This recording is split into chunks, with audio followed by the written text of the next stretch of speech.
You might want to hold on.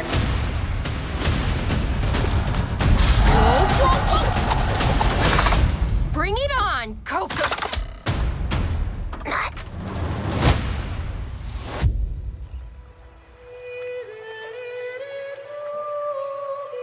I know what I have to do. ออกเดินทางสู่ที่ที่โชคชะตารอคอย To sail to new skies and reconnect our people across the entire ocean. มัวหน้า2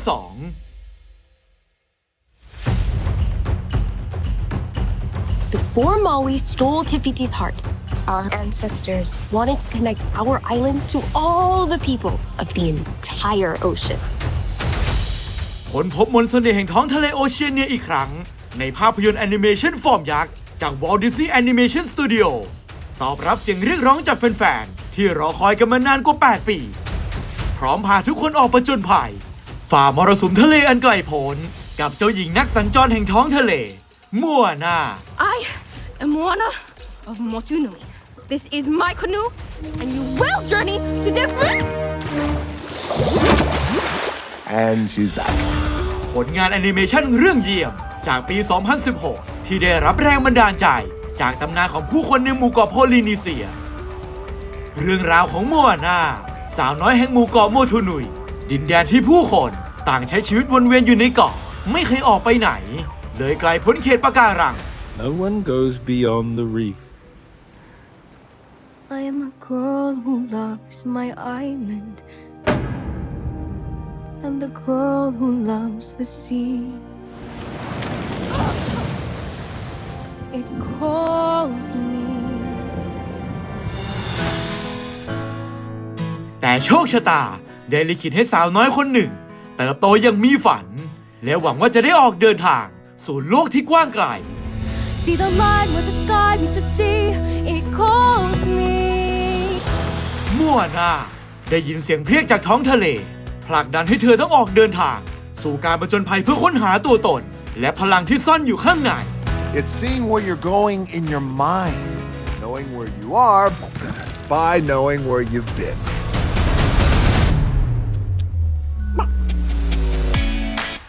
โดยมีเพื่อนร่วมทางยิงเมาอี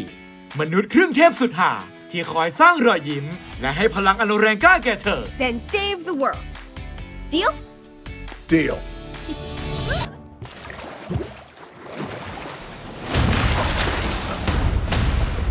How far I go?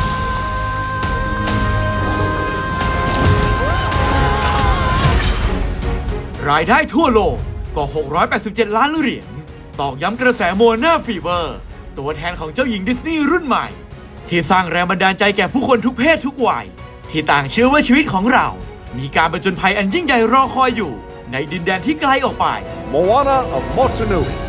I believe you have officially delivered Maui across the Great Sea.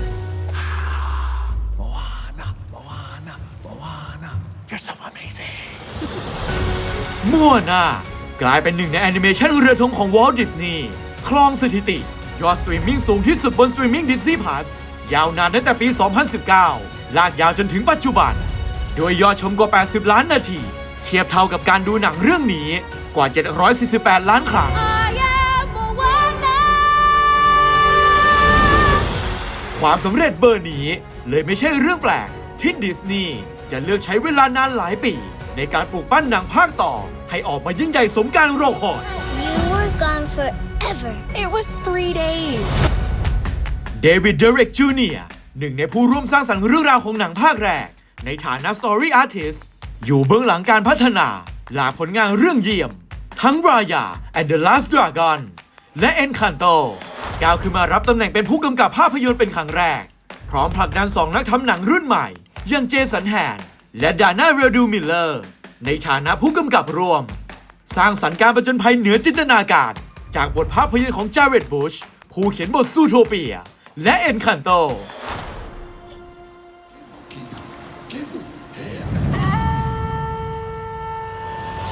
พบกับเรื่องราว3 ปีต่อมาจากตอนจบของหนังภาคแรกมัวนาได้ก้าวขึ้นเป็นหัวหน้าเผ่าแห่งเกาะโมทูนุย เธอออกเดินทางไปทั่วท้องทะเลค้นหาเกาะแห่งใหม่ทำแผนที่ของมหาสมุทรด้วยความหวังในการค้นหาชนเผ่าอื่น This is a call from the ancestors. Hidden in a terrible storm. แต่แล้วเธอได้ยินเสียงเรียกจากบรรพบุรุษนักสัญจรขับขานให้เธอรวมพลและพลังใจล่องทะเลออกไปไกลเหนือน่านน้ำโอเชียเนีย I'm gonna need a crew. Sweet! A farmer on the sea. Yes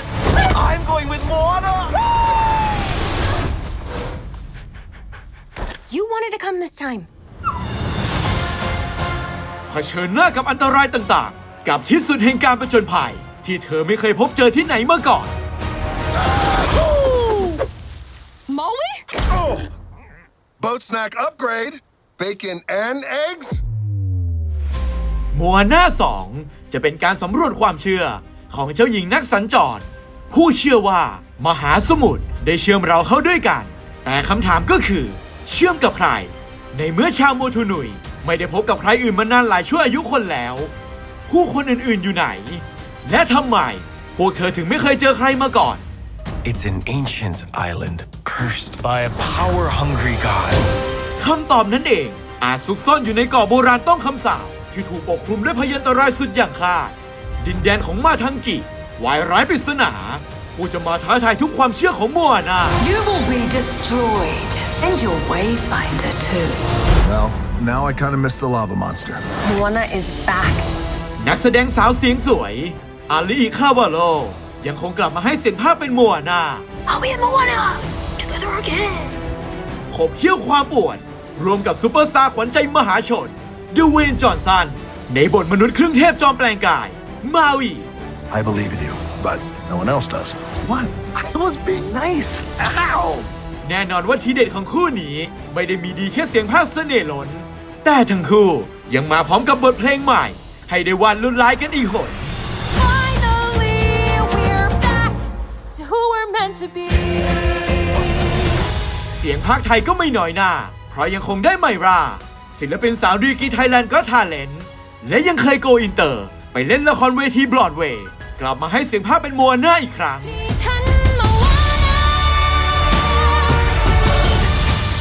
อาบิเกลบาโลและเอมิลี่แบร์คู่หูศิลปินสาวนักแต่งเพลงเจ้าของรางวัลแกรมมี่อวอร์ดจากอัลบั้ม The Unofficial Bridgerton Musical ที่ดังเป็นพลุแตกใน TikTok ได้สารฝันจากวัยเด็กก้าวขึ้นมารับตำแหน่งเป็นผู้แต่งเพลงประกอบภาพยนตร์รังสรรค์8เพลงใหม่สุดไพเราะผสมผสานเนื้อเพลงโมเดิร์นที่สะท้อนถึงตัวตนของตัวละครเข้ากับดนตรีพื้นเมืองฝั่งทะเลแปซิฟิกที่อุดมไปด้วยวัฒนธรรมชวนหลงไหล What could be better than this? Can I get a chee-hoo? โยกย้ายสายสะโพกไปกับ Can I Get a Chee-Hoo เพลงจังหวะสนุกของเมาอีขับร้องโดยเดเวนจอห์นสัน Can I get a, can I get a, can I get a chee-hoo? และไฮไลท์เด่นของหนังภาคนี้ Beyond เพลงธีมใหม่ที่ต่อยอดมาจาก How Far I'll Go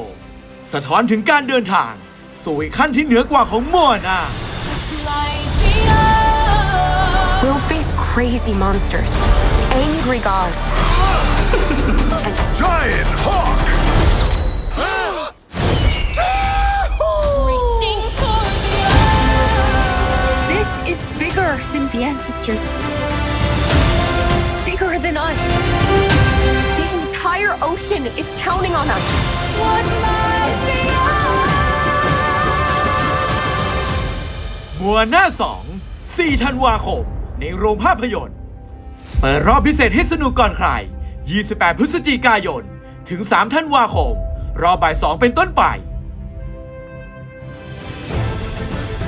สัมผัสประสบการณ์ชมภาพยนตร์ที่สมบูรณ์แบบในโรงภาพยนตร์ซิกมาซีนีสเตเดียม Presented by C2 เป็นส่วนหนึ่งของทุกความอลังการด้วยระบบเสียงที่ดีที่สุดในโลกภาพยนตร์ Dolby Atmos ทันสมัยด้วยลำโพงเหนือศีรษะกว่า64 ตัวได้ยินทุกรายละเอียดตระการตาด้วยระบบภาพดิจิทัลซีนีมา 4K ให้ภาพคมชัดถึงขีดสุดบนจอภาพแบบ Giant Screen ตื่นตะลึงเต็มตาพร้อมการออกแบบที่นั่งแบบสเตเดียมซีทนั่งตรงไหนก็ชัดเจนสุดๆสัมผัสสุดยอดประสบการณ์ในโรงภาพยนตร์ซิกมาซีนีสเตเดียม Presented by C2